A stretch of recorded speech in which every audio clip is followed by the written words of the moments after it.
শুভ সকাল। আসসালামু আলাইকুম আমার প্রিয় শিক্ষার্থীরা, তোমরা কেমন আছো? আশা করি তোমরা সকলে ভালো আছো। কালকে ক্লাসটা তোমাদের কেমন হয়েছে? আশা করি তোমরা খুব ভালোভাবে ক্লাসটা এনজয় করেছো। শুধু ক্লাস করলে কিন্তু হবে না, তোমাদের সাথে কিন্তু বইয়ের সাথে একটা সম্পর্ক তৈরি করতে হবে। যেমন সম্পর্ক হয়েছে শিক্ষকগণের সাথে। তোমরা এই প্ল্যাটফর্মে এসে কত ধরনের বন্ধু পেয়েছো, নতুন বন্ধু পেয়েছো।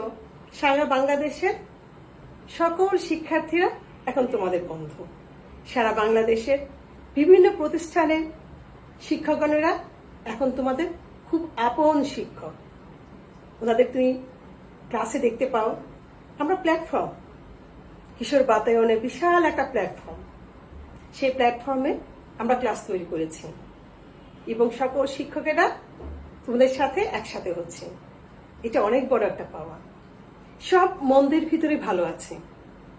এই যে আমরা ঘরে বসে আছি, বিভিন্ন ভয়, রোগ ব্যাধির ভয়ে যে ঘরে বসে আছি, শিক্ষা প্রতিষ্ঠান বন্ধ, শিক্ষা প্রতিষ্ঠানে কলেজ স্কুলে যেতে পারি না, বন্ধুদের সাথে ঝগড়া হয় না, টিফিন খাওয়া হয় না, প্রতিষ্ঠান থেকে শাস্তি পাই না, কত কিছু আমাদের আছে। সকল মন্দের ভিতরে, সকল কষ্টের ভিতরে একটা সুখ হচ্ছে পুরো বাংলাদেশের সকল শিক্ষকেরা এবং সকল শিক্ষার্থীরা বন্ধু হয়েছে। একটা প্ল্যাটফর্মে এসেছে, এটা শ্রেণীকক্ষ তৈরি হয়েছে এবং আমরা যথেষ্ট বুদ্ধিমান। আমরা ঘরে বসে অনলাইনে ক্লাস করতে পারছি। শুধু সেই জন্য বলছি, শুধু ক্লাস করলে কিন্তু হবে না। বাবা মাকে বোঝাতে হবে, পরিবারকে বোঝাতে হবে। আমাদের প্রত্যেকটা ক্লাস খুব গুরুত্বপূর্ণ। আমরা আর বসে থাকবো না, আমরা ক্লাস করব, বইয়ের সাথে সম্পর্ক করব। শিক্ষা প্রতিষ্ঠান যখন খুলবে, কলেজ যখন খুলবে, যথাসময়ে যথা নিয়মে সব পড়া সম্পূর্ণ করে পরীক্ষার জন্য প্রস্তুতি থাকবে। সেটাই হবে আমাদের লক্ষ্য এবং সেই লক্ষ্য যাওয়ার জন্যই কিন্তু আমাদের প্ল্যাটফর্ম তৈরি করেছে এবং সেই প্ল্যাটফর্মে আমরা একসাথে আছি। আমাদের চলার পথ অবশ্যই সুন্দর হবে, সার্থক হবে, সম্পর্ক হবে, সুখের হবে। এখন আমরা ক্লাসে চলে যাই। সবাই তো আজকে খাতা এবং কলম সমস্ত কিছু প্রস্তুতি নিয়ে আমরা ক্লাস শুরু করব। কালকে তোমাদের নিশ্চয় মনে আছে কি কি ক্লাস আমাদের হয়েছে। ও ভুলে গেলে চলবে না, আমাদের কিন্তু শেয়ার করতে হবে। আমাদের অনেক বন্ধু আছে, সেই বন্ধুদের কিন্তু আমাদের শেয়ার করে জানাতে হবে। দেখি কারা কারা শেয়ার করছে, কারা কারা একসাথে আছে, আমাদের তাদেরকে জানাতে হবে। এবং তোমরা অবশ্যই জানাও কারা কারা একসাথে আছো। কোনো বন্ধু যেন মিস না করে। সব বন্ধু কিন্তু আমার জন্য খুবই গুরুত্বপূর্ণ। আমাদের প্রত্যেকটা শিক্ষার্থী অনেক গুরুত্বপূর্ণ, কারণ সকলকে নিয়েই কিন্তু আমাদের প্ল্যাটফর্ম। সকলকে ভালো করার জন্যই কিন্তু এই কিশোর বাতায়নের প্ল্যাটফর্ম। আমাদের ছোট্ট প্রয়াস তোমাদের অনেক সার্থক হবে, উপকৃত তোমরা হবে। অতএব বন্ধুদের তাড়াতাড়ি জানিয়ে দাও, কোনো বন্ধু যেন মিস না করে। তাড়াতাড়ি জানাও যে আমাদের ক্লাস শুরু হয়ে গিয়েছে, আর বসে থাকলে চলবে না। আমাদের সামনে যেতে হবে, পড়া শেষ করতে হবে, পরীক্ষার জন্য প্রস্তুতি থাকতে হবে। কালকে ক্লাসে আমি চলে যাই। আমরা কালকে ক্লাস থেকে ক্লাস শুরু করি। কালকে আমরা শেষ করেছিলাম যেখানে লাস্ট কথা ছিল আমাদের কর্মী সংগ্রহের উৎস। কর্মী সংগ্রহ উৎস যখন আমরা শেষ করেছি, আমাদের পরবর্তী ধাপগুলো এখনো দেখি আমরা এই অধ্যায়ের আর কি কি অংশ আমাদের বাকি আছে। আমরা কর্মী নিয়োগ নিয়ে একটু আলোচনা করব। এটা যেহেতু আমাদের অনুধাবনের প্রশ্ন হয়, একটু আলোচনা করব। তারপর আলোচনা করব পদোন্নতি কি বা কাকে বলে, পদোন্নতির ধরন, প্রশিক্ষণ এবং প্রশিক্ষণের ধরন। পদোন্নতি ধরন বলতে বোঝাচ্ছে পদোন্নতির ভিত্তি বা ধরন। আমরা কিন্তু একটা একটা করে আমাদের পাঠক্রমে চলে যাই। আমাদের কিন্তু বলা হয়েছে আমরা শুধু ক্লাস করব না, আমরা কিন্তু ক্লাস করব, গল্প করব, আপনাদের সাথে মতামত বিনিময় করব। তোমাদের মনে পড়া সংক্রান্ত যত প্রশ্ন আছে সমস্ত প্রশ্ন করে আপনাকে কিন্তু বিরক্ত করতে হবে, কমেন্টস করে আপনাকে বিরক্ত করতে হবে। আমরা প্রথমে যাই আমরা কর্মী নিয়োগ। কাল কিন্তু আমরা পড়েছিলাম কর্মী সংগ্রহের উৎস থেকে, বিভিন্ন উৎস সম্পর্কে আমরা জেনেছি, কর্মী নির্বাচন সম্পর্কে আমরা জেনেছি, এবং নিয়োগে এসে আমরা দেখব যখন বিভিন্ন উৎস থেকে কর্মী সংগ্রহ করার সিদ্ধান্ত হয় এবং কর্মী নির্বাচন করা হয়, তখন কিন্তু লিখিতভাবে সেই কর্মীকে জানানো হয় এই প্রতিষ্ঠানে উক্ত পদের জন্য তুমি নির্বাচিত হয়েছ। লিখিতভাবে জানানো হয় অথবা মৌখিকভাবে। এখন তো অনেক ধরনের মাধ্যম আছে, ফোন আছে, ইমেল আছে, মেসেজ আছে, অনেক কিছুর মাধ্যমে জানানো হয় একটা কোম্পানির ওই নির্দিষ্ট পদে তোমাকে নির্বাচন করা হয়েছে, অতএব তুমি তোমার নিয়োগপত্রটি সংগ্রহ করো। এবং এই নিয়োগপত্র দেওয়ার পর কর্মী সেই প্রতিষ্ঠানে সেই পদে যদি আগ্রহ বোধ করে নিয়োগপ্রাপ্ত হওয়ার জন্য সে সশরীরে এসে অথবা নিয়োগপত্র সংগ্রহ করে এসে প্রতিষ্ঠানে নিয়োগদান করবে। এবং নিয়োগদানের জন্য ওই পত্রের ভিতরে কিন্তু তারিখ লেখা থাকবে, এবং নিয়োগদানের পত্রের ভিতরে কিন্তু কোম্পানির তরফ থেকে কিছু সুযোগ সুবিধাও কিন্তু উল্লেখ থাকবে যে তুমি যদি নিয়োগ প্রাপ্ত হও এবং নিয়োগ দান করো, তোমাকে কিন্তু কোম্পানি এই ধরনের সুযোগ সুবিধা দিয়ে থাকবে।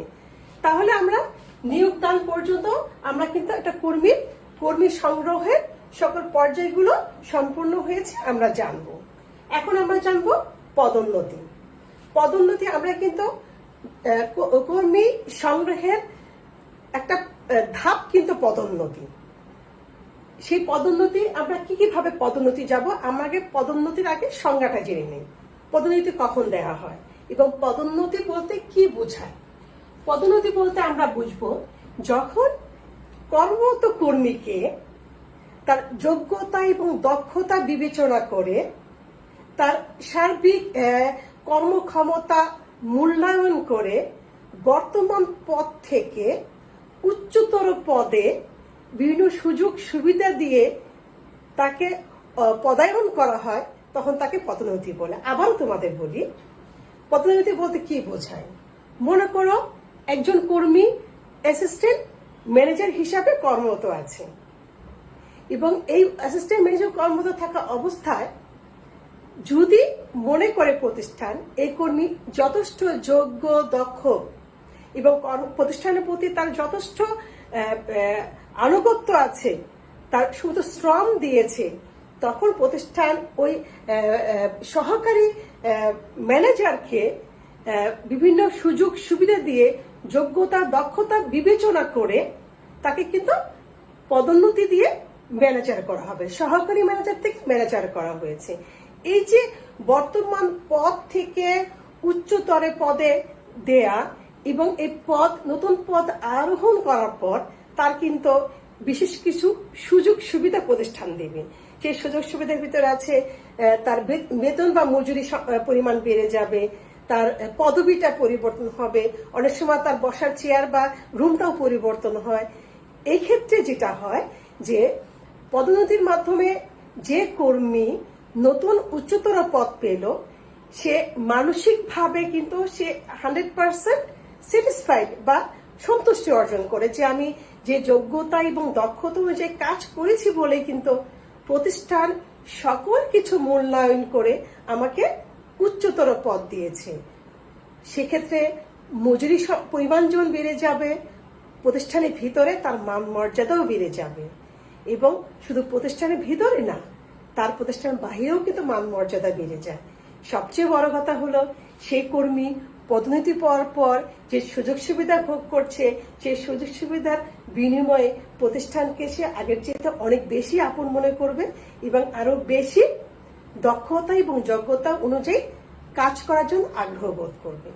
তাহলে আমরা এখন দেখব আমাদের পদোন্নতি কিন্তু আমরা কিন্তু এখনো আছি কিন্তু কর্মী সংস্থান অধ্যায়তে।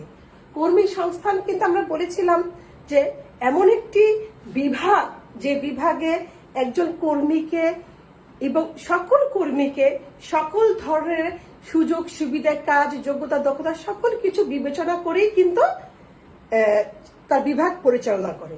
সেই সকল কিছু বিষয়ের ভিতরে পদোন্নতিও কিন্তু একটা বিষয়।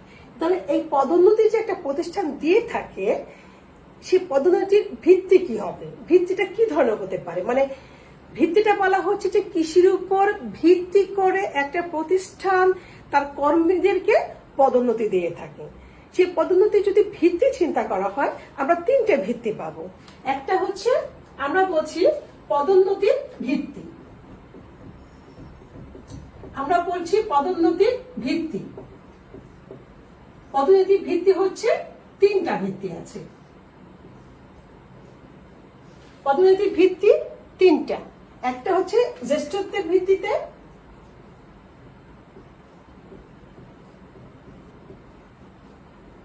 যোগ্যতা বা মেধার ভিত্তিতে,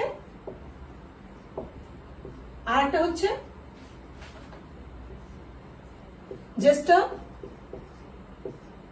জ্যেষ্ঠত্ব ও মেধার ভিত্তিতে। আমরা কি বলছি? পদোন্নতির ভিত্তি বলতে আমরা তিনটে ভিত্তি পেয়েছি। একটা ভিত্তি আমরা আবারও দেখো, পদোন্নতির ভিত্তি পেয়েছে আমরা তিনটে। একটা হচ্ছে জ্যেষ্ঠত্বের ভিত্তিতে পদোন্নতি, আর একটা হচ্ছে মেধা বা যোগ্যতা অনুযায়ী পদোন্নতি, এবং 3 নম্বরটা হচ্ছে আমাদের মেধা বা যোগ্যতা এবং জ্যেষ্ঠত্ব দুটো মিলে পদোন্নতি। এখন যদি আমরা আলোচনায় যাই, তাহলে আমরা প্রথমে দেখব জ্যেষ্ঠত্বের ভিত্তিতে পদোন্নতি। মানে একটা প্রতিষ্ঠান কখন জ্যেষ্ঠত্বের ভিত্তিতে পদোন্নতি দিয়ে থাকে? যখন একজন কর্মীকে, একটু খেয়াল করে শোনো, জ্যেষ্ঠত্বের ভিত্তিতে পদোন্নতি বলতে বোঝায় যখন একটা প্রতিষ্ঠান কোনো কর্মীকে পদোন্নতি দেওয়ার সময় তার কর্মরত থাকার মেয়াদকাল বিবেচনা করা হয়, অথবা কত সময় ধরে যে কর্মরত প্রতিষ্ঠান আছে সেই সময়টা বিবেচনা করা, কত বছর, কত সময়, সর্বোপরি তার কার্যক্রম কত বছরের, কত সময় বা মেয়াদটা বিবেচনা করা হয়। সেই বিবেচনা করে যখন কোনো ব্যক্তিকে পদোন্নতি দেওয়া হয়, তখন সেটাকে বলবো আমরা জ্যেষ্ঠত্বের ভিত্তিতে পদোন্নতি, যাকে বলা হয় বড় অথবা সিনিয়র বেসিসে পদোন্নতি। বড় বা সিনিয়র বেসিসে পদোন্নতি। আবারও তোমাদের বলি, একটা প্রতিষ্ঠান যখন পদোন্নতি দেওয়ার সময় কোনো কর্মীকে তার কর্মরত মেয়াদকাল বা সময়কে বা বছরকে বিবেচনা করে পদোন্নতি দিয়ে থাকে, তখন সে পদোন্নতির ধরনটাকে বলা হয় জ্যেষ্ঠত্বের ভিত্তিতে পদোন্নতি। সেই ক্ষেত্রে এই কর্মীকে শুধু তার প্রতিষ্ঠানে কবে কর্মরত ছিল এবং কত বছর বা কত সময় যাবৎ কর্মরত আছে, সেই বিষয়টাকে সামনে রেখে প্রাধান্য দিয়েই কিন্তু একজন কর্মীকে পদোন্নতি দেওয়া হয়। সেখানে তার যোগ্যতা, মূল্যায়ন, কর্মদক্ষতা অথবা তার প্রশিক্ষণ, শিক্ষাগত যোগ্যতা, অনেক কিছু বিষয়গুলোকে সেখানে অবহেলা করা হয়। যে বিষয়টাকে সামনে রেখে পদোন্নতি দেওয়া হয়, সেই বিষয়টা হচ্ছে তার কর্মরত থাকার কার্যকাল বা মেয়াদ। এবং এই ক্ষেত্রে যেটা হয় যে একজন কর্মীর যোগ্যতা বিবেচনায় শুধুমাত্র তার কার্যকালকে বা মেয়াদকে বিবেচনা করা হয়। এটা হচ্ছে আমাদের জ্যেষ্ঠত্বের ভিত্তিতে পদোন্নতি। তারপরে দ্বিতীয় পর্যায়ে আছে আমাদের মেধা বা যোগ্যতার ভিত্তিতে পদোন্নতি। অনেক সময় কি হয় যে একই পর্যায়ে একটা বড় প্রতিষ্ঠানে একই পর্যায়ে একই পজিশনে অনেক ধরনের কর্মী কাজ করে। সেটা যোগ্যতা এবং মেধার ভিত্তিতে যখন পদোন্নতি দেওয়া হয়, তখন আমরা প্রথম পর্যায়ে যে আলোচনা করেছিলাম জ্যেষ্ঠত্বের ভিত্তিতে, সেখানে দেখা গেল যে মোস্ট সিনিয়র বা অথবা জ্যেষ্ঠতার কিছু ব্যক্তিরাও একই কাজ করছে, নতুন জয়েন করে বা নতুন ভাবে নিয়োগপ্রাপ্ত হয়েও কোনো কর্মী একই ধরনের কাজ করছে। যখন প্রতিষ্ঠানের ঊর্ধ্বতন কর্তৃপক্ষ মনে করে পদোন্নতি দেওয়ার দরকার হবে, তখন প্রতিষ্ঠানের ব্যবস্থাপক বা ঊর্ধ্বতন কর্তৃপক্ষ এই ক্ষেত্রে কর্মী কবে নিয়োগদান প্রাপ্ত হয়েছে, কত বছর যাবৎ কাজ করছে, অথবা কোন কর্মী সাথে ব্যবস্থাপকের সম্পর্ক কি, এগুলি কোনো কিছুই বিবেচনা না করে যে কর্মী যোগ্যতা এবং দক্ষতা প্রদর্শন করতে পেরেছে, শিক্ষাগত যোগ্যতা দিয়ে, প্রশিক্ষণ দিয়ে, কর্মদক্ষতা দিয়ে, তারপর ন্যায়পরায়ণতা দিয়ে, প্রতিষ্ঠানের প্রতি একাগ্রতা দিয়ে, সেই কর্মীকে তার যোগ্যতা এবং মেধার ভিত্তিতে পরে নিয়োগ প্রাপ্ত হলেও তাকে কিন্তু পদোন্নতি দিয়ে একটা উচ্চতর পদে দেয়া হয়। আমরা আবারও বলছি, আমাদের প্রথম পদোন্নতির ধাপটা ছিল আমাদের জ্যেষ্ঠত্বের ভিত্তিতে পদোন্নতি। এখানে হলো একটা কর্মী নিয়োগদানের মেয়াদকালকে বিবেচনা করে পদোন্নতি দেওয়া হয়েছিল। সেখানে কর্মীর যোগ্যতা দক্ষতা এত দিন যাবৎ, এত কাল যাবৎ যে কাজ করেছে, তার যোগ্যতা দক্ষতা, তার অন্যান্য প্রশিক্ষণ বা কর্মপরায়ণতা কোনো কিছু বিবেচনা না করে মেয়াদকাল বিবেচনা তাকে পদোন্নতি দেওয়া হয়েছিল। যখন দ্বিতীয় ধাপে আমরা আসি, দ্বিতীয় ভিত্তিটায় আসি, যোগ্যতা এবং মেধা ভিত্তিক পদোন্নতি, সেই ক্ষেত্রে কিন্তু একই পদে বসে একই পদে বিভিন্ন ধরনের কর্মীরা কাজ করবে। কোনো কর্মী আগে নিয়োগপ্রাপ্ত হবে, কোনো কর্মী পরে নিয়োগপ্রাপ্ত হবে।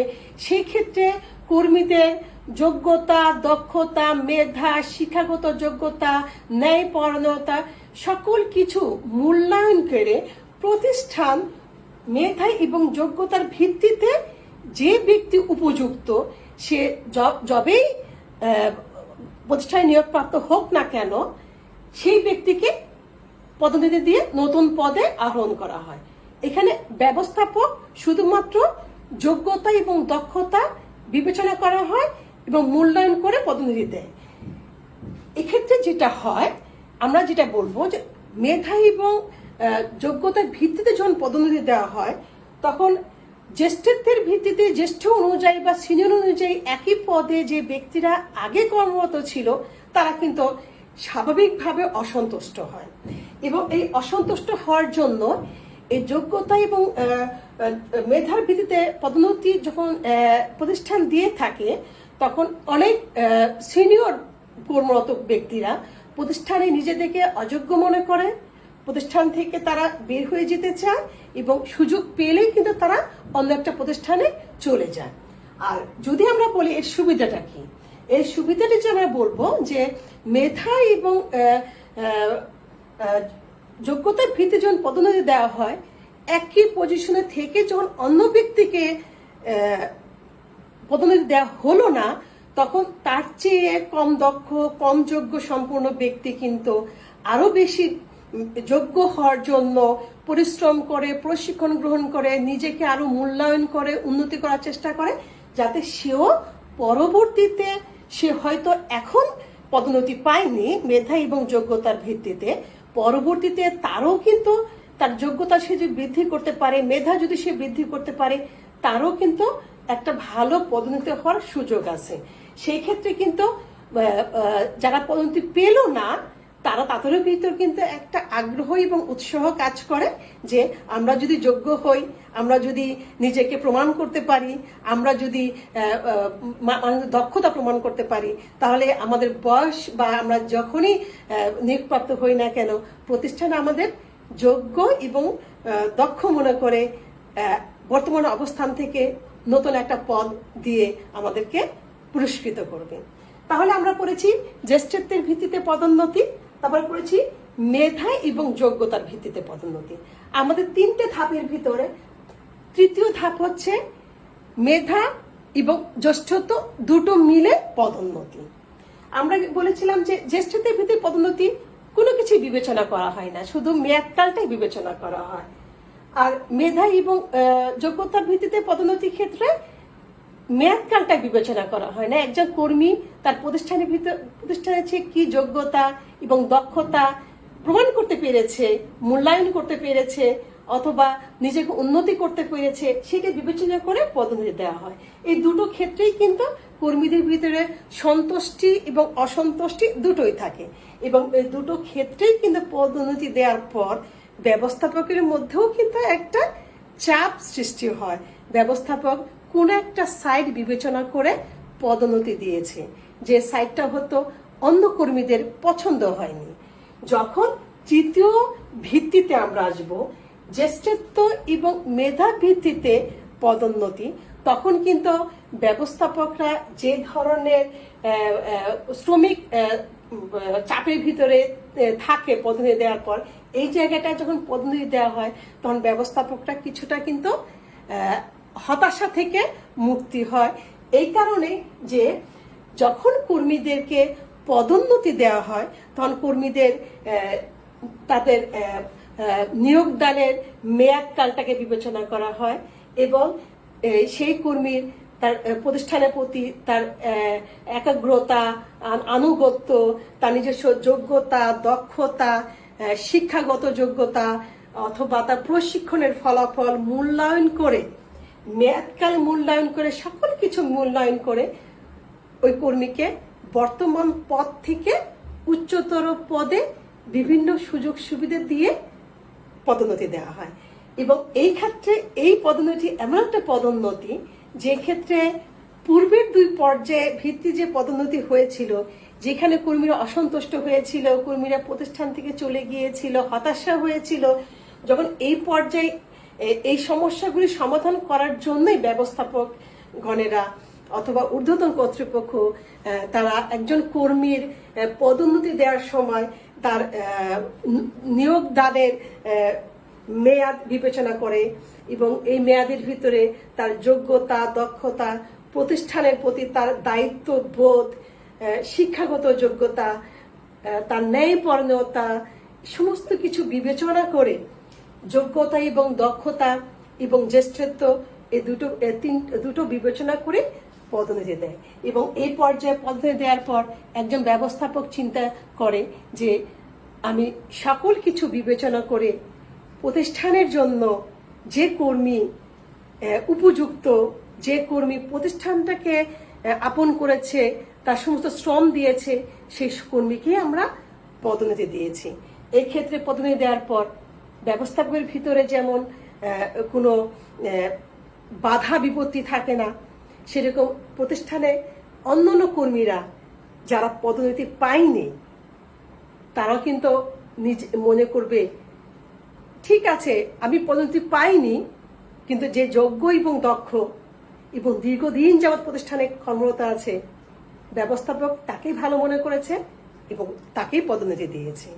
এই ক্ষেত্রে কিন্তু পদোন্নতি দেওয়ার পর প্রতিষ্ঠানের অসন্তোষের যে বিষয়গুলো সেগুলো অনেকাংশ হ্রাস পায়, এবং শ্রমিক ঘূর্ণায়ন যেটা হয়, শ্রমিক এক কোম্পানিতে আর চলে যাওয়ার সংখ্যাও কিন্তু কমে যায়, এবং প্রত্যেকে যারা সিনিয়র থাকে, যারা জ্যেষ্ঠত্বের বিরুদ্ধে নিয়োগদান হয়েছে তারাও কিন্তু পরবর্তীতে তারাও পদোন্নতি পেয়ে উচ্চতর পদে যাবে এটা আশা করে, এবং তারাও নিজেদের যোগ্যতা এবং দক্ষতা অনুযায়ী প্রতিষ্ঠানের উদ্দেশ্য বা লক্ষ্য অর্জন করতে চেষ্টা করে। তো আমার প্রিয় শিক্ষার্থীরা, আমরা কিন্তু বেশ খানিক অংশ পড়ে ফেলেছি, আমরা পদোন্নতির ভিত্তিটা পড়ে ফেলেছি। তোমাদের কি এখনো কি মনে করতে হবে যে আমাদের কোন বন্ধুকে আমরা মেসেজ দেইনি, কোন বন্ধুকে এখনো কালেক্টেড করিনি, কোন বন্ধুকে এখনো শেয়ার করিনি? যদি আমরা ভুলে যাই, আমরা কিন্তু আবারও শেয়ার করতে চাচ্ছি যে কোন বন্ধুকে আমরা এখনো শেয়ার করিনি এবং কারা কারা মন্তব্য, তোমরা কিন্তু অনেকেই মন্তব্য করেছো, অনেকে কমেন্টস করেছো। সমস্ত কমেন্টস মন্তব্যগুলো আমি এই অধ্যায়টাই শেষ করে একবারে তোমাদের উত্তর দিব, আর ভুলে গেলে চলবে না। আমার কমেন্টস বক্স কিন্তু সবসময় ওপেন আছে। তোমরা যখন যে সময় মনে করো আপার সাথে যোগাযোগ করা দরকার, আপার সাথে একটু মত বিনিময় করা দরকার, একটু সাজেশন দরকার, এই অল্প সময়ের ভিতর কিন্তু আমাদের সবকিছু সম্পূর্ণ হবে না। আপা কিন্তু রেডি, সবসময় তোমাদের জন্য প্রস্তুত। তোমরা যখনই আপাকে নক করবে তখনই কিন্তু আপা তোমাদের উত্তর দিবে। তো বাংলাদেশের বিভিন্ন প্রান্ত থেকে, বিভিন্ন কলেজ থেকে যারা কানেক্টেড হয়েছো তাদেরকে ধন্যবাদ। বলবে স্টে উইথ আস। আমরা আছি, আমরা থাকবো এবং সুন্দর ক্লাস, আমি চেষ্টা করবো সুন্দর একটা ক্লাস তোমাদের উপহার দিতে। আমরা এখন আমাদের ক্লাসরুমে আবার চলে যাই। আমাদের ক্লাসরুমটা এত চমৎকার একটা ক্লাসরুম, যদিও সময় খুব অল্প, কিন্তু আমি মনে করি সমগ্র বাংলাদেশের একাদশ শ্রেণীর সকল শিক্ষার্থীরা আমার ক্লাসরুমে আছে। আমার শিক্ষার্থীরা, আমি শুধুমাত্র কোনো নির্দিষ্ট প্রতিষ্ঠানের শিক্ষক নয়, আমি হল সমগ্র বাংলাদেশের সকল শিক্ষার্থীরা আমার অনেক আপন। তাদের ভালো, তাদের শিক্ষা দেয়ার সমস্ত কিছু এখন আমার বড় চিন্তা। আমরা আমাদের ক্লাসরুমে আবার চলে যাই। ক্লাসরুমে হচ্ছে আমরা পদোন্নতি ভিত্তি আলোচনা করেছি। এখন আমরা কি আলোচনা করব? এখন আমরা আলোচনা করব প্রশিক্ষণ এবং প্রশিক্ষণ পদ্ধতি। আমরা আলোচনা করছি আমাদের পদোন্নতি, আমরা কর্মী নিয়োগ হয়েছে, পদোন্নতি ভিত্তি হয়েছে, এখন আমরা করব প্রশিক্ষণ। প্রশিক্ষণটা কি?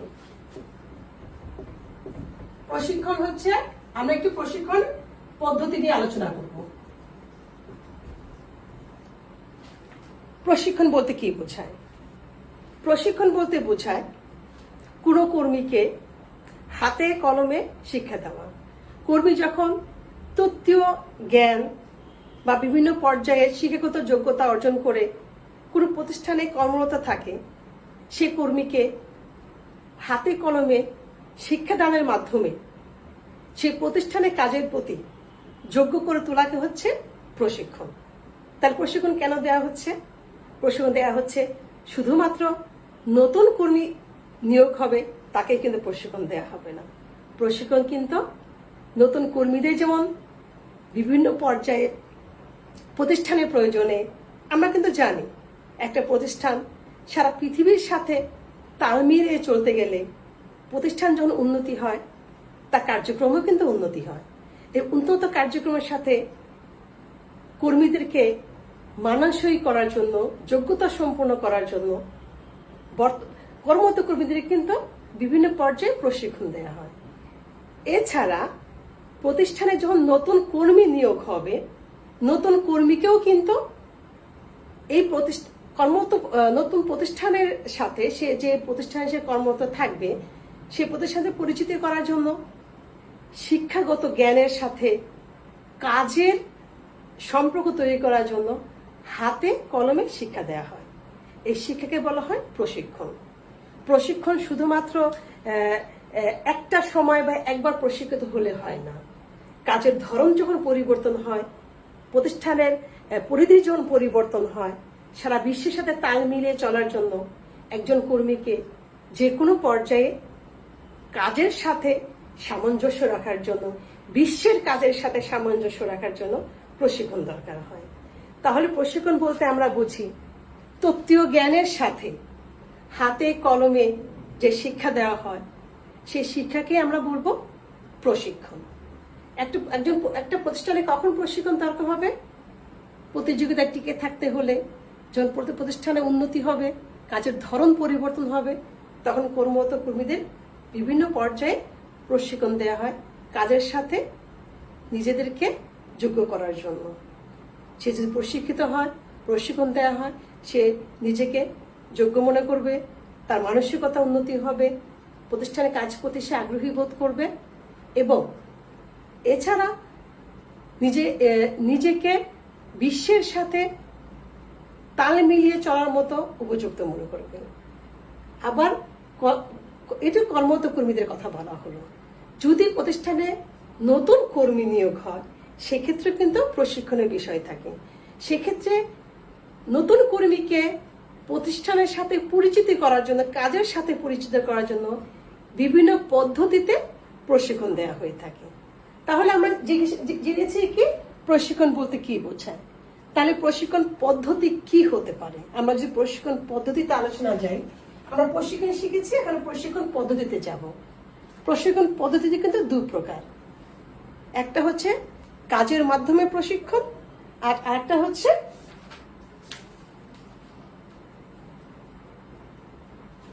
কাজের বাহিরে প্রশিক্ষণ। আমরা কি বলেছি? একটা প্রতিষ্ঠানে দুই ধরনের প্রশিক্ষণ হয়। একটা হচ্ছে কাজের মাধ্যমে, আমরা দুইটা ধরনটা লিখি। একটা হচ্ছে কাজের মাধ্যমে, আর একটা হচ্ছে কাজের বাহিরে প্রশিক্ষণ। কাজের বাহিরে প্রশিক্ষণ,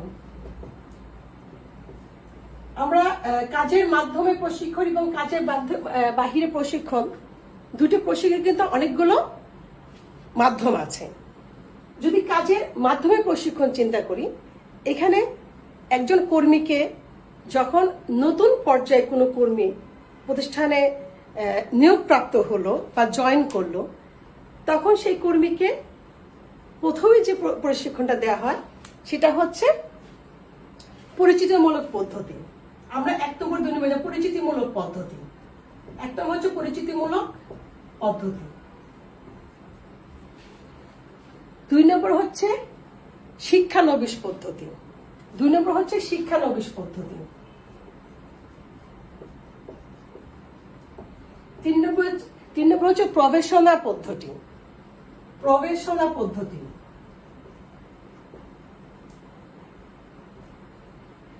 আমরা কি বলছি?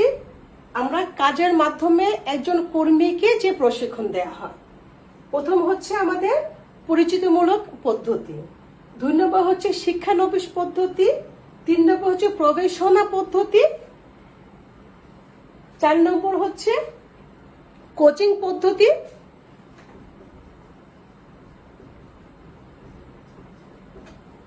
5 নম্বর হচ্ছে পর্যবেক্ষণ পদ্ধতি,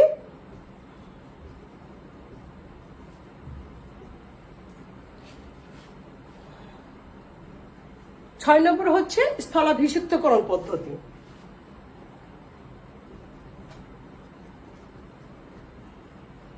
আমরা কাজের মাধ্যমে যে প্রশিক্ষণগুলো আছে, প্রথম হচ্ছে পরিচিতিমূলক পদ্ধতি। একজন কর্মী যখন কোনো প্রতিষ্ঠানে নিয়োগপ্রাপ্ত হয়, সেই কর্মীকে পরিচিতিমূলক, যেটাকে বলে ওরিয়েন্টেশন প্রোগ্রাম। তোমরা যখন ফার্স্ট ইয়ারে ভর্তি হয়েছিলে, তোমাদের নিশ্চয় মনে আছে যে একটা অডিটোরিয়ামে ডেকে সকল শিক্ষকগণের সাথে সকল শিক্ষার্থীদের কিন্তু একটা পরিচিত হয়েছিল এবং কলেজের সাথে পরিচিত হয়েছিল, প্রত্যেকটা সাবজেক্টের টিচারের সাথে তোমাদের পরিচিত হয়েছিল। সেটাকে বলা হয় পরিচিতিমূলক পদ্ধতি। একজন কর্মী যখন কোনো প্রতিষ্ঠানে কর্মরত থাকে, সেই কর্মীকে প্রতিষ্ঠানের বিভিন্ন বিভাগে ঘুরিয়ে প্রতিষ্ঠানের অন্যান্য কর্মীদের সাথে পরিচিত হয় এবং প্রতিষ্ঠানে বিভিন্ন ধরনের কাজ, নীতি, পদ্ধতি, প্রক্রিয়া এগুলোর সাথেই পরিচিত হয়। মানে একটা প্রতিষ্ঠানে কাজের ধরন কিরকম আছে, পদ্ধতি কিরকম আছে, বিভিন্ন বিভাগ, উপবিভাগ কি কি আছে এবং এসব বিভাগের কর্মরত কর্মীদের সাথে একটা কাজের পাশাপাশি, কাজের ধরনের পাশাপাশি কর্মীদের সাথেও একটা পরিচিত হয়।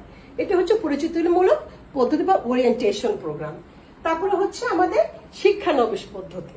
শিক্ষানবিশ পদ্ধতি হচ্ছে একটা নির্দিষ্ট সময় বা নির্দিষ্ট মেয়াদ অনুযায়ী কোনো দক্ষ বা যোগ্য কর্মী অথবা কর্মকর্তা একটা চুক্তি অনুযায়ী নির্দিষ্ট মেয়াদের জন্য কিছু কারিগরি শিক্ষা বা শৈল্পিক শিক্ষার জন্য যে প্রশিক্ষণ দেওয়া হয়, সেটাকে বলা হচ্ছে শিক্ষানবিশ পদ্ধতি। আবারও বলি, শৈল্পিক এবং কারিগরি শিক্ষা দেওয়ার জন্য চুক্তি ভিত্তিক কোনো যোগ্য এবং দক্ষ কর্মকর্তা যখন কিছু সংখ্যক নতুন কর্মী তৈরি করার জন্য কারিগরি শিক্ষা বা শৈল্পিক শিক্ষা দেওয়া হয়, সেটাকে বলা হয় শিক্ষানবিশ পদ্ধতি।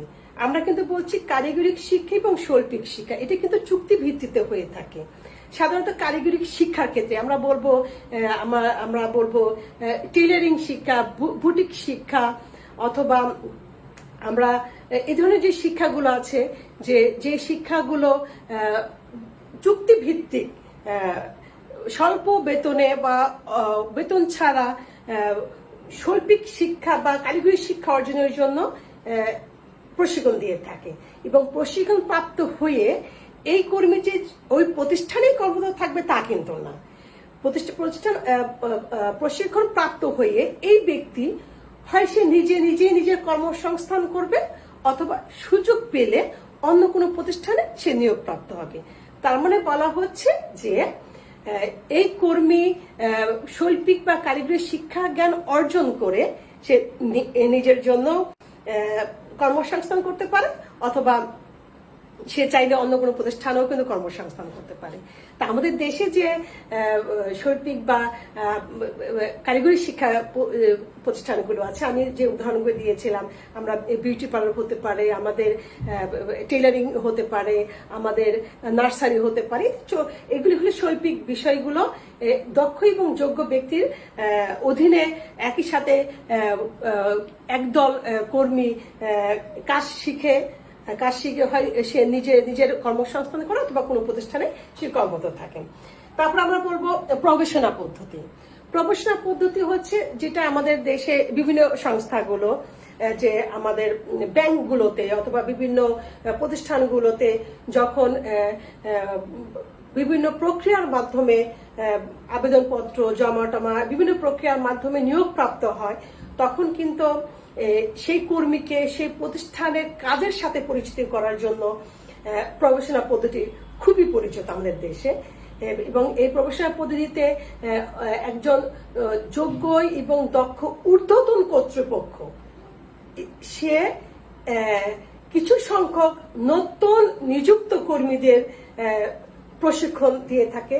তার তথ্যীয় যে প্রাতিষ্ঠানিক যে জ্ঞান অর্জন করেছিল, প্রাতিষ্ঠানিক জ্ঞানের সাথে যে প্রতিষ্ঠানে সে নিয়োগপ্রাপ্ত হয়েছে, সে প্রতিষ্ঠানিক কাজের সাথে প্রাতিষ্ঠানিক কাজ, প্রাতিষ্ঠানিক জ্ঞান এবং কাজের একটা সম্পর্ক তৈরি করার জন্য প্রবেশনা পদ্ধতি। এবং এক্ষেত্রে মনে রাখতে হবে যে আমরা বলবো যে যারা ডাক্তারি এমবিবিএস ডাক্তার পাস করেছে, তারাও কিন্তু ইন্টার্নি করার সময় ওই কাজটা কিন্তু প্রবেশনারি পিরিয়ড বলা হয়। যারা বিভিন্ন ইউনিভার্সিটি থেকে পাশ করে বিভিন্ন ব্যাংক বা বিভিন্ন প্রতিষ্ঠানে জয়েন করবে, তারা যখন নিয়োগপ্রাপ্ত হয়, তারাও কিন্তু এই প্রবেশনের সময়টা পার করে। এবং এই সময়টা কোনো প্রতিষ্ঠানের জন্য 3 মাস, কোনো প্রতিষ্ঠানের জন্য 6 মাস, এরকম কিন্তু তারা তত্ত্বীয় জ্ঞানের সাথে প্রতিষ্ঠানের যে কাজগুলো আছে সেই কাজের সাথে সম্পর্ক, একটা সরাসরি সম্পর্ক তৈরি করে। এবং এই প্রবেশনারি পিরিয়ডে প্রবেশনারি শিক্ষকগণ থাকে প্রতিষ্ঠানের ঊর্ধ্বতন কর্তৃপক্ষ, যারা এই নতুন কর্মীদেরকে যোগ্য এবং দক্ষ করার জন্য সর্বাত্মকভাবে তার নিজস্ব যোগ্যতা এবং দক্ষতা অনুযায়ী প্রতিষ্ঠানের কাজ সম্পর্কে একটা পরিচিতি করে দেয়। তা আমরা যেটা বললাম যে পরিচিতিমূলক শিক্ষানবিশ এবং প্রবেশনার, আমার 3টা পদ্ধতি। একটা কোচিং বলতে আমরা কি বুঝি? কোচিং বলতে আমরা বুঝি কোন নির্দিষ্ট কাজ, যারা সাধারণত প্রফেশনাল, যারা HR এ কাজ করে অথবা বিভিন্ন পর্যায়ে বড় বড় পোস্টে যারা কাজ করে, তাদের কিন্তু মানে পুরো দিন একটা কোচিং হয়। কোচিং এর কোন একটা বিষয় সম্পর্কে কিন্তু তাদের ট্রেনিং দেওয়া হয়।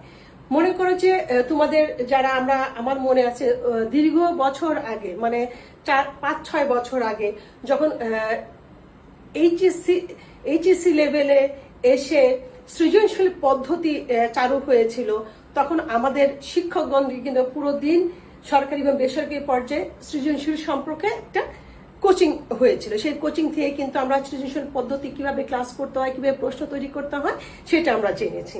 এভাবে কিন্তু বিভিন্ন প্রফেশনালদের একটা দিন তার কর্ম জীবন নিয়ে, তার কর্মক্ষেত্র নিয়ে আরো ডেভেলপ, আরো উন্নতির জন্য কিন্তু প্রশিক্ষণ হয়, যেটাকে বলে কোচিং এর পদ্ধতি।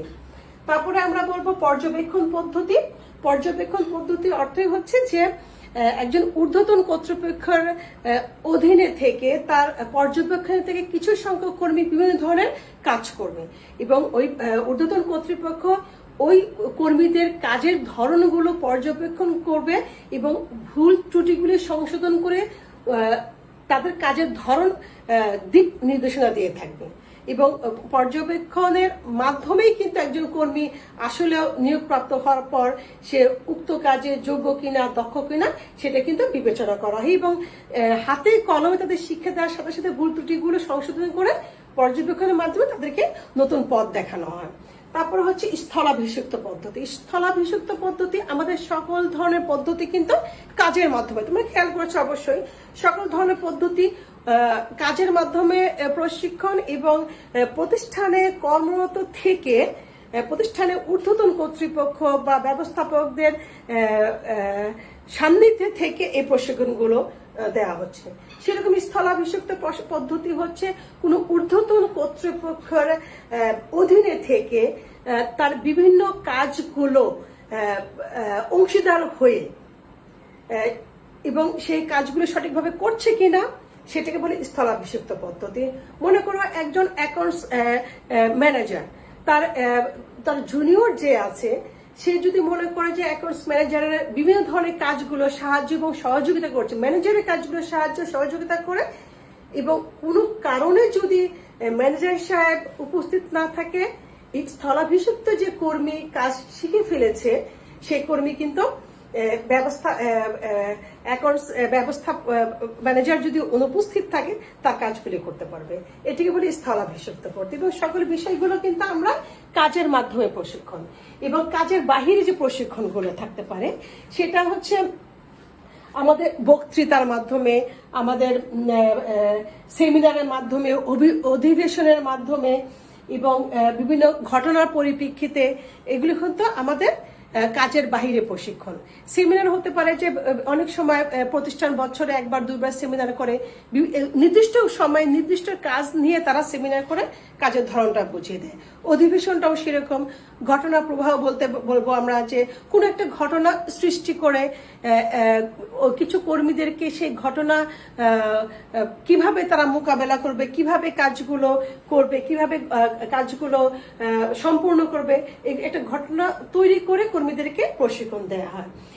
এছাড়া আরো কিছু আলোচনার মাধ্যমে প্রশিক্ষণ হতে পারে। কোন একটা ঘটনা উপস্থাপন করে বিভিন্ন কর্মীদেরকে সেই ঘটনা বা সেই বিষয়বস্তু সম্পর্কে তার মতামত, সে কি সিদ্ধান্ত নিবে অথবা কি সিদ্ধান্ত হতে পারে সেই বিষয় কিন্তু একটা প্রশিক্ষণ হতে পারে।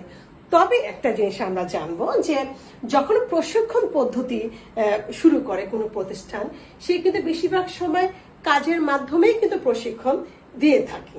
কাজের বাহিরে প্রশিক্ষণটা হচ্ছে যে অন্য কোনো প্রতিষ্ঠান যদি ইনভাইট করে অথবা এমন কোনো ঘটনা তৈরি হলো, সেই ঘটনার পরিপ্রেক্ষিতে কর্মরত কর্মীদের মতামত কি থাকবে, সিদ্ধান্ত কি থাকবে, কি পরিকল্পনা নিতে পারে এ বিষয়ে প্রশিক্ষণ হয়। বেশিরভাগ ক্ষেত্রে প্রশিক্ষণ পদ্ধতিটা হয়ে থাকে একটা প্রতিষ্ঠানে কর্মরত কর্মীদের কাজের মাধ্যমে বিভিন্ন পর্যায়ে যোগ্য এবং দক্ষ তৈরি করার জন্য। এবং এটা মনে রাখতে হবে, প্রশিক্ষণই একজন কর্মীকে তার প্রতিষ্ঠানের প্রতি দায়িত্বশীল করে, সহনশীল করে, ন্যায়পরায়ণ করে এবং প্রতিষ্ঠানই প্রশিক্ষণের মাধ্যমে একজন কর্মীর মানসিকতা উৎকৃষ্ট হয়, মনোবল বৃদ্ধি পায় এবং সে নিজেকে অন্যান্য কর্মীদের মতো যোগ্য এবং দক্ষ মনে করে এবং প্রতিষ্ঠানের কাজের প্রতি আরো বেশি সিনসিয়ার থাকে। এখন আমরা কি বলেছিলাম, আমরা দুটো ক্লাস কিন্তু সম্পন্ন করেছি। আমরা ব্যবস্থাপনা দ্বিতীয় পত্রের 5ম অধ্যায় কর্মী সংস্থান নিয়ে দুটো ক্লাস করেছি। প্রথম ক্লাসটাতে আমাদের ছিল গতকাল, আর আজকে হলো আমাদের বাকি অংশটুকু। আমরা কিন্তু বলেছিলাম যে আমরা পুরো অধ্যায়টাই শেষ করে প্রশ্ন পদ্ধতি নিয়ে কিন্তু আমরা আলোচনা করব। তো আমরা একটু আমার প্রিয় শিক্ষার্থীরা, আমি জানি তোমাদের সকলের সামনে খাতা আছে, বইও আছে, প্রত্যেকে একটু নোট করো কোন বিষয়গুলোর উপর আমাদের বেশি প্রশ্ন হয়। আমরা কিন্তু বলেছিলাম অনুধাবন প্রশ্ন যেগুলো হয়, কর্মী সংস্থান বলতে কি বুঝো বা বোঝায়, কর্মী নির্বাচন বলতে কি বুঝো বা বোঝায়। আমি আবারও বলি, অনুধাবন প্রশ্নগুলো আবার দেখি। কর্মী সংস্থান বলতে কি বুঝো বা বোঝায়, জ্ঞানের প্রশ্ন বা অনুধাবন প্রশ্ন। কর্মী সংগ্রহ বলতে কি বুঝো বা বোঝায়, কর্মী নির্বাচন বলতে কি বুঝো বা বোঝায়। এগুলো আমাদের অনুধাবনের প্রশ্ন বা জ্ঞানের প্রশ্ন। উদ্দীপক যে বিষয়গুলো আছে, তোমরা যখন বোর্ডে প্রশ্ন দেখবে সেখানে দেখবে যে এই অধ্যায়গুলো থেকে সবচেয়ে বেশি উদ্দীপক তৈরি হয় আমাদের। একটু নোট করো, কর্মী সংগ্রহের উৎস থেকে। উদ্দীপকটা এমন, নতুন কর্মী নিয়োগ দেয়া হয়েছে, উৎস কোনটি ছিল, আবারও বলছি, আমরা গতকাল কর্মী সংগ্রহের উৎস নিয়ে ক্লাস করেছি। সেখানে কর্মী সংগ্রহের উৎস থেকে কিন্তু আমাদের উদ্দীপক তৈরি হয়, এবং উদ্দীপকটা এমন যে গয়ের প্রশ্ন, উদ্দীপকে তো গয় এবং ঘয়ের দুটো প্রশ্ন থাকে। গয়ের প্রশ্ন থাকবে XYZ কোন কোম্পানি কোন উৎস থেকে কর্মী সংগ্রহ করেছিল, আবার ঘয়ের প্রশ্ন থাকে যে ABC কোম্পানি কোন উৎস থেকে কর্মী সংগ্রহ করেছিল। আমাদের কর্মী সংগ্রহ উৎস থেকে প্রশ্ন তৈরি হয়। পরবর্তী যে প্রশ্নগুলি হয় আমরা বলবো যে পদোন্নতির ভিত্তি কিন্তু তিনটা, এবং এটা খুবই খুবই গুরুত্বপূর্ণ। পদোন্নতির ভিত্তি থেকে আমাদের উদ্দীপক তৈরি হয়। উদ্দীপকের আমি তিনটা অংশ বলছি। একটা বলছি আমরা কর্মী সংগ্রহ উৎস, উদ্দীপক তৈরি হয়। দ্বিতীয় বলছি আমরা পদোন্নতির ভিত্তি, এখান থেকে আমার উদ্দীপক তৈরি হয়। এখানে আমরা পড়েছি জ্যেষ্ঠত্বের ভিত্তিতে পদোন্নতি, মেধা এবং যোগ্যতার ভিত্তিতে পদোন্নতি, এবং জ্যেষ্ঠত্ব এবং মেধার ভিত্তিতে পদোন্নতি। এই তিনটা ভিত্তি যে আছে, যে কোনো একটা থেকে অথবা যে কোনো দুটো থেকে কিন্তু আমাদের উদ্দীপক তৈরি হতে পারে। হয়তো গতে প্রশ্ন হলো যোগ্যতার ভিত্তিতে, আর ঘতে প্রশ্ন হলো জ্যেষ্ঠত্বের ভিত্তিতে। মাথায় থাকতে হবে আমাদের পদোন্নতির ভিত্তি খুবই খুবই গুরুত্বপূর্ণ, এবং এখান থেকে আমরা উদ্দীপক তৈরি হয়। তারপরে উদ্দীপকের প্রশ্ন হতে পারে আমাদের প্রশিক্ষণ থেকে। প্রশিক্ষণের সংজ্ঞা কিন্তু আমাদের জ্ঞান বা অনুধাবন প্রশ্ন হয়। আবারও বলছি, প্রশিক্ষণের সংজ্ঞা কিন্তু আমাদের জ্ঞান বা অনুধাবন প্রশ্ন হয়। তারপরে যে উদ্দীপকটা হয় কোন উৎস থেকে প্রতিষ্ঠানে কোন পদ্ধতিতে প্রশিক্ষণ দিয়েছিল। আমরা কিন্তু পদ্ধতি আলোচনা করেছি, কাজের মাধ্যমে প্রশিক্ষণ আর কাজের বাহিরে প্রশিক্ষণ। বেশিরভাগ ক্ষেত্রে আমরা দীর্ঘ সময় প্রশিক্ষণ পদ্ধতির যে প্রশ্নগুলি আমরা বিবেচনা করেছি, তাতে দেখা গেছে কাজের মাধ্যমে প্রশিক্ষণ থেকে আমাদের বেশি প্রশ্ন তৈরি হয়। যেমন প্রফেশনাল পদ্ধতি, শিক্ষানবিশ পদ্ধতি, এই পদ্ধতিগুলি কিন্তু খুবই গুরুত্বপূর্ণ। তাহলে আমরা জেনেছি আমাদের ব্যবস্থাপনা দ্বিতীয় পত্রের পঞ্চম অধ্যায় কর্মী সংস্থান অধ্যায়টি কিন্তু আমরা শেষ করেছি, এবং আমরা সেই অধ্যায়ের কি কি প্রশ্ন হতে পারে সেগুলোর জন্য আলোচনা করেছি। আশা করি আমাদের প্রিয় শিক্ষার্থীরা প্রত্যেকে তোমরা খাতা এবং কলম সামনেই ছিল, প্রশ্নের ধরনগুলি কি হবে তোমরা অবশ্যই লিখে ফেলেছ। তারপরেও যদি তোমরা কেউ মিস করো, কারণ অনলাইনে ক্লাস অনেক সময় ইলেকট্রিসিটি থাকে না, অনেক সমস্যা থাকতে পারে, আমাকে কিন্তু জানাবে, SMS আমাকে কিন্তু কমেন্টস করতে ভুল করবে না। আর আমি তোমাদের কমেন্টস বুঝে প্রত্যেকের আবার উত্তরগুলো দেওয়ার চেষ্টা করব। আজকে পর্যন্ত আমাদের ক্লাস সম্পূর্ণ হলো। আমরা ব্যবস্থাপনা দ্বিতীয় পত্র আজকে দুটো ক্লাস করে শেষ করেছি। সামনের সপ্তাহে সোমবার এবং মঙ্গলবার আবার আমাদের দেখা হবে। মনে রাখতে হবে আমরা ব্যবস্থাপনার প্রথম পত্র পড়ব, আমরা ব্যবস্থাপনার প্রথম পত্র শুরু করব। সবাই ভালো থেকো। আমি আশা করি সবাই আমার সাথে লাইভে থাকবে। কোনো বন্ধুকে কিন্তু কানেক্ট করতে ভুল করবে না। সকল বন্ধুদেরই কিন্তু এই ক্লাসগুলি খুব দরকার। তোমার যেমন দরকার, সকল বন্ধুদের দরকার। সবাই ভালো থেকো, সুস্থ থেকো। সামনে সোম মঙ্গলবার আমাদের দেখা হবে ব্যবস্থাপনা প্রথম পত্র। আল্লাহ হাফেজ।